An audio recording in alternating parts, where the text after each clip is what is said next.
right, good morning. Here's number 23 and 3. So it tells us that 2i is a 0. And we want to find all the other zeros and factorization. So option 1, which I do not recommend, is to put a 2i on the outside and do long division. I'm going to do it anyway so you can see the option, and then I think most of you will prefer to do the other option. So we get 3. 3 times 2i would be 6i. Trust me, this option is going to be really overwhelming. Negative 5 plus 6i. Then we multiply, which I'll do on the side, and you'll see why I'm going to do the other method, because this is terrible. Negative 10i plus 12i squared. And then remember, I squared is negative 1, right? This is awful. So negative 12 minus 10i. I recommend, maybe you can write this down if you're okay with it, but I think, again, most of you are going to be like, ugh. So then this one gets a little better. The 12s cancel out, so I just get negative 10i.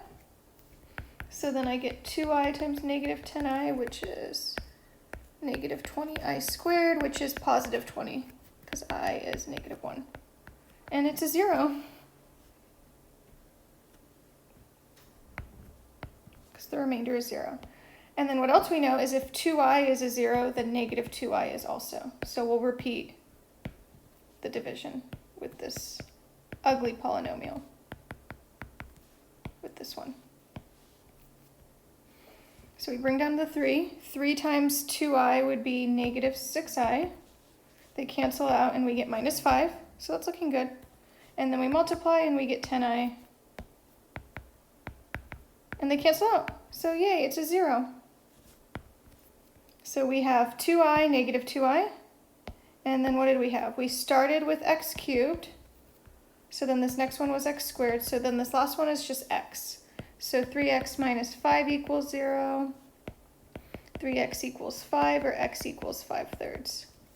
So my zeros are 2i, negative 2i, and 5/3. So it looks like x minus 2i, x plus 2i, and x minus 5/3 would be my complete factorization. If you remember from the lecture, I said I didn't really like doing division with i's, so I'll show you the other method, which would be my preference. But now you have two choices, and part of being a math student is making a choice on your own. So the way I would have done it is so x equals 2i is a 0, then x equals negative 2i is also a 0. And the reason this is nice is, let's see what happens. Anytime we have a pair of i's, when we multiply it out, it's going to look nicer. So we're going to get x squared minus 2ix plus 2ix, and then minus 2i squared. And these middle terms cancel out. Minus 2i squared will be minus 2 times negative 1, or x squared plus 4. Sorry, x squared plus 4. This should have been a 4. For 2 times 2.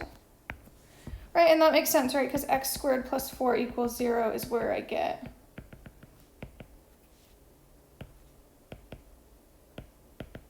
the plus or minus 2i. So now, rather than doing synthetic division, I'm going to take that original polynomial, 3x cubed minus 5x squared plus 12x minus 20, and divide by x squared plus 4. And now I don't have to deal with all these i's. And some of you might decide, hey, I actually like dividing by the i's, because synthetic division is easier. So x squared plus 4 is a factor, because 2i and I are zeros. 2i and negative 2i are zeros. The only downside is we have to use long division because it's not linear.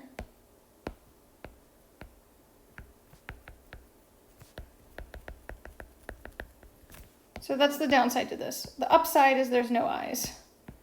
So you got to pick the better of two evils right now, or less of two evils, whatever the saying is. And so we divide. And so 3x cubed divided by x squared gives me 3x, sorry. So we get 3x cubed plus 12 x, so I'm going to line it up.